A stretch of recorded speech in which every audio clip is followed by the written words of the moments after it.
think about research. It creates the knowledge that informs the teaching. A wise researcher once told me that it's impossible to know everything. Our faculty members in rehabilitation and communication sciences collaborate across the university. Collaboration between the College of Health Sciences and Professions and the College of Fine Arts has been essential. We don't even have a SHAPE program without collaboration. The SHAPE Clinic is really part of an overall initiative that's called SHAPE. And of course, SHAPE stands for Science and Health and Artistic Performance. I was hired here at Ohio University to set up a performing arts medicine program. If you consider performing arts medicine research compared to sports medicine research, we may be as far as 20 years behind. We have the opportunity to do more research here, but in order to do that, we need more research personnel, which frees up the clinicians to care for the people that are here in the clinic. This is an opportunity to make an impact, not just on a campus, but an impact across the world for performing artists who right now are not getting what they need in terms of health and healthcare. So you see all of this equipment. We can use some more. We can multiply the footprint of the clinic. The thing about research is it's expensive.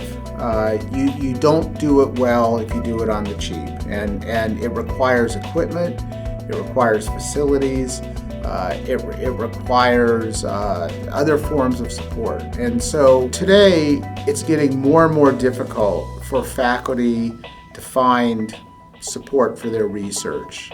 Grant programs are shrinking. For instance, NIH only funds less than 10%, oftentimes less than 5% of the proposals that they get.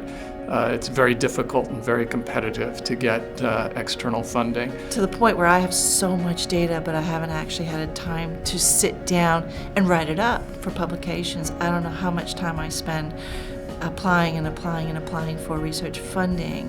If I had financial resources, I could actually hire a statistician to help me with analyses. I could hire a research coordinator to help with the day-to-day activities, which would free up my time.